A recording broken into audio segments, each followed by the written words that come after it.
Anytime that people are in business together, it's almost inevitable that eventually there could be conflict. Today we're going to talk about how to resolve that conflict and get back to the business at hand.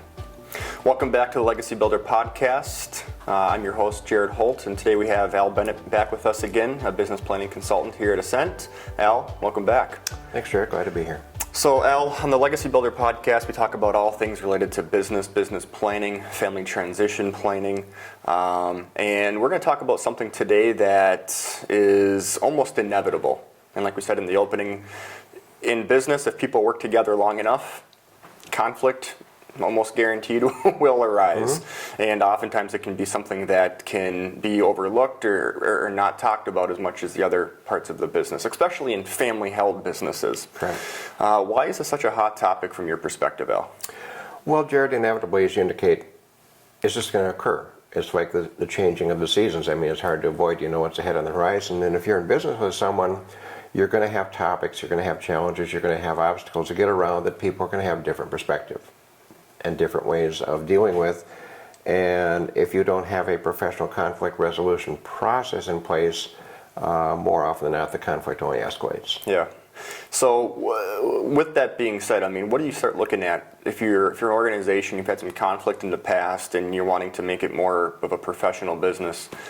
Where do you start in developing that conflict resolution plan? Well, I like to start by giving people a reason to be interested or to care about it. And so I walk them up this ladder of what I call kind of the continuum of conflict.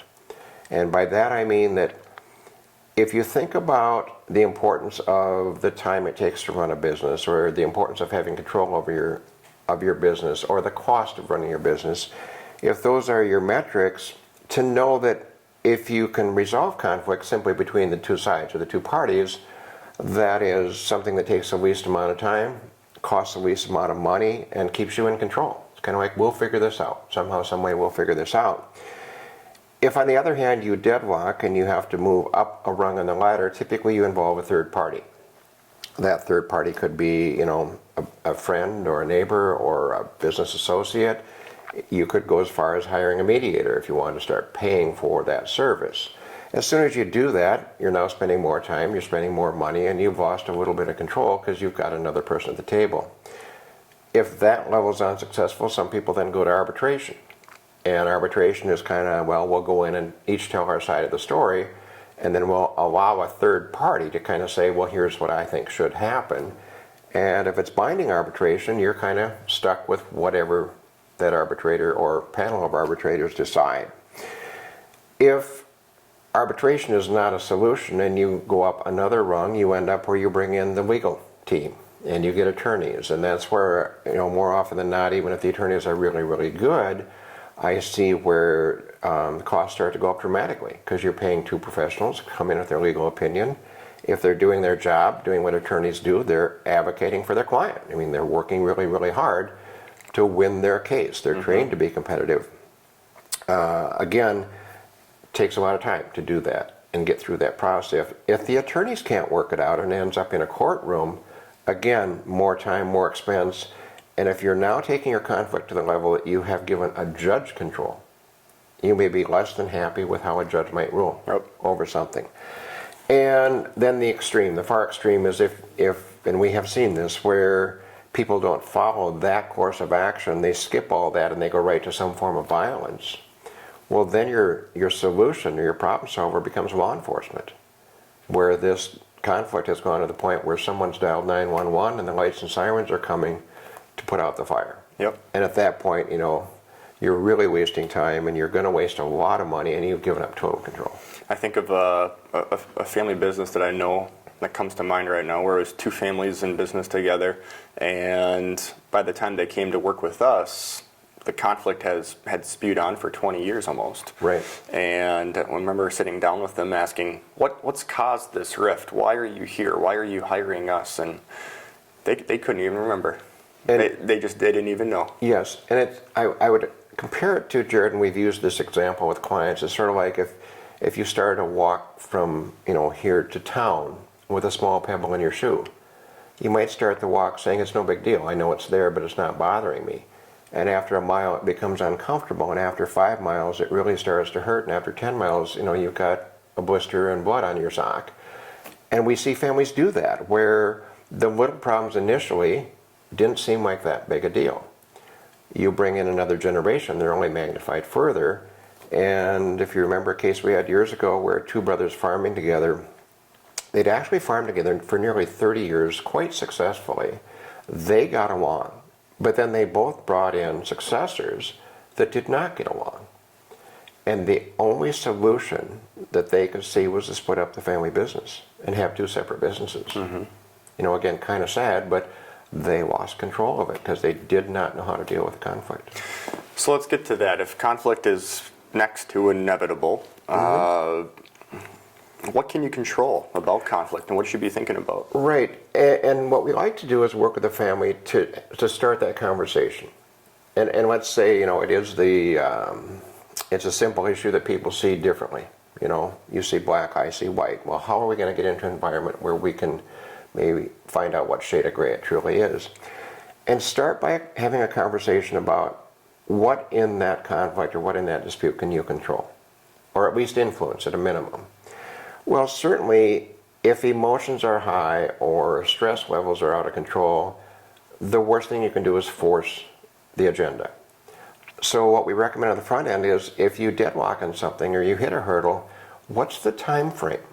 In other words, you and I disagreed on something on Monday. Well, can we agree that we're going to meet perhaps Wednesday at noon over lunch to see if we can resolve this? Because we could control the time.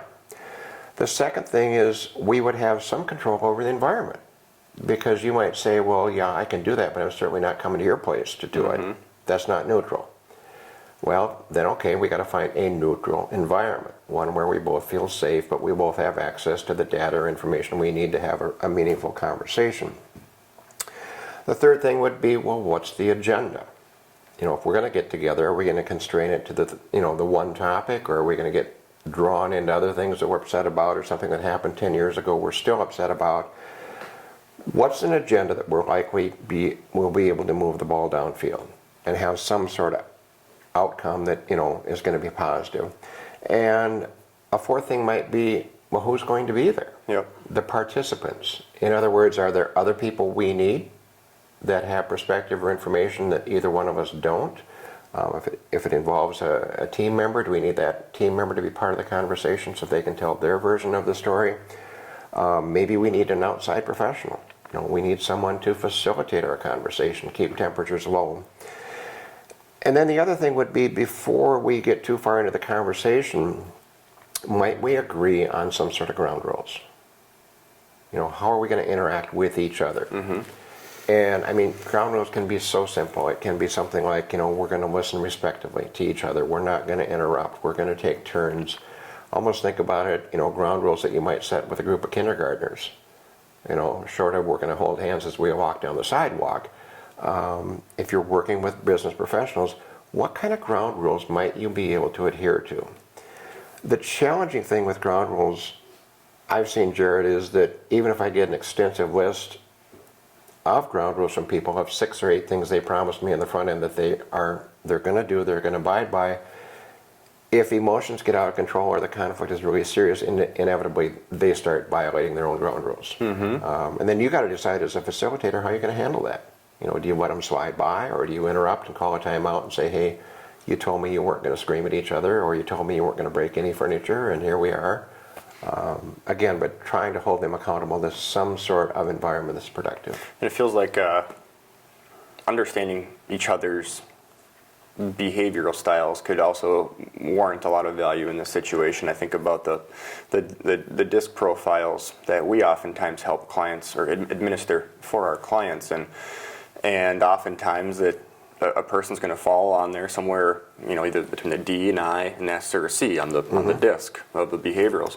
And I look at our own organization internally here. We have a lot of Ds on our team, and oftentimes if you're a D, you want to be.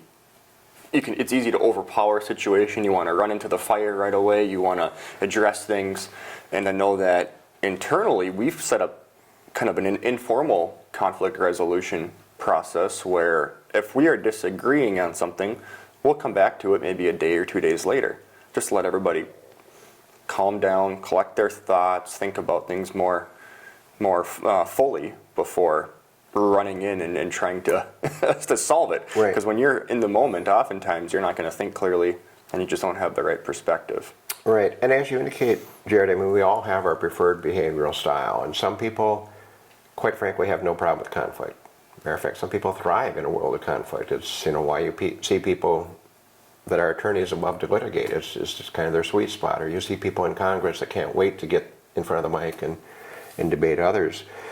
In family businesses, that's not always the case. You might have some people, again, with a tremendous aversion to conflict. And going back to your example of the disc, to know that if your preferred style is in that D quadrant, again, you like to have control, and you like to drive for results, and you like to make things happen. But if you go diagonally across the spectrum and look at someone who lives in the S quadrant of steadiness and prefers to be part of a team, the other characteristic that is magnified in their behavioral style is they hate conflict. Yep. They despise it. They'll do anything to avoid it, including what we so often see, which we call avoidance. Kind of like, I know we disagree, but I don't want to get into the fight with you. Yep. I don't even want to have the conversation. And so oftentimes they'll fall silent, or they will get steamrolled, where someone else will just roll right over the top of them. And if that happens over a period of time, or if 3 or 4 things that were important to them get ignored, or that they don't get their way for a long period of time, even if that's their preference at the time of, I don't want to engage, it starts to stack up. It's like that pebble in your shoe again of you've walked further and further and further, and pretty soon the pain is so intense you just have to sit down and take your boot off. Right. And that's what we see sometimes with families that will get called when they're at that point, when they're limping down the road and they need some help. I think of a family business that we've worked with before, and the senior members often will say, when it comes to conflict or a disagreement, we strive to get it right, not be right. Mm-hmm. And such an important perspective on that topic to say, we just want to make sure that we get to the right spot at the end of the day. We put our own personal perspectives to the side, and it's okay if we're wrong. They have enough trust and respect amongst the group, but that has to be agreed upon by everybody in that conflict resolution process. Well, and as you indicate, Jared, the part about being professional enough to, in all seriousness, ask yourself this question: what if I'm wrong? Yep. And it doesn't matter your life experience or your belief system or what maybe has worked in the past. Things change. Yep. And conditions change, and the market changes, and environment changes. And to stop, pause, ask yourself the question, what if I'm wrong? And the other thing, I learned this years ago, and I give this as a tip to people that want to stay married, is, some of the most important words you can have for your spouse is, you might be right. Yep. You might be right. Yep. Because I don't know. I don't know how that other person sees it. I don't know how they feel. I don't know what their history is. And they might be right, given what they know. Given their life experience, they might be right. And I might be wrong. There's a book that we both treasure that I know that we've read many years ago, and that's Principles by Ray Dalio. Yep. And it hits on this topic. It initially just comes to mind whenever we talk about conflict and trying to get it right. And if you're listening to this podcast or watching Principles by Ray Dalio, you can find it. It's one of the best sellers out there, and it just really helps frame that perspective about how to overcome conflict and make sure that you have that right setting for an organization. Right, and I'm not sure it was in his book, but it was in a book like that, Jared, where there was a group of executives walking around the building in what was supposed to be this conversation of problem solving, and coincidentally they stopped to have part of their conversation near where the janitor was working, literally with his bucket and mop. And he couldn't help but overhear their debate, and he kind of quietly said, well, have you thought of this? And the whole group froze and turned around and said, that's the best idea we've heard all morning. Where have you been? And he said, well, no one asked me. Yep. Kind of like, he was just a common sense guy. Right. And to him, the answer was obvious. And I think that, again, to understand that when people get in conflict, I used to see this years ago when I did a lot of mediation with people in financial crisis, is they lose their ability to be creative. Again, you're so loaded down, if you will, with the conflict and the anxiety and the stress and whatnot that your mind almost kind of ceases to function at an optimal level. And the idea of creating options or being able to prioritize options is lost. Yep. You just can't do it. You're not very effective. So to get someone from the outside in and to bring them to the table and say, well, what's the data that's relevant, or what do we need to really analyze this situation, and then help you kind of turn the temperature down, if you will, and get you to look at things a bit differently, and then to get in a position where you start to get the parties to at least agree on a base foundation of facts. Well, if this is true, then could this be true? And you're building it a brick at a time. You're trying to get them to identify where is the lighthouse or where are the goalposts. And it doesn't mean that they're going to agree on everything, but you have to start to establish some sort of direction towards consensus. And I typically tell my clients, I am far more interested in the direction than I am the pace. Let's start small. What can we agree to? You know, again, what's a set of goalposts we can all start to try to strive for? Right, right. Well said. Perfect. Well, Al, we've touched on the topic here of conflict resolution, and danced around a couple of key points of it. Anything as we come to a close that you'd want to hit on? I think the recommendation I'd probably have, Jared, is, you know, for the groups we work with, the businesses we work with, don't wait for the conflict to try to design the process. The horse is already out of the barn. Yeah.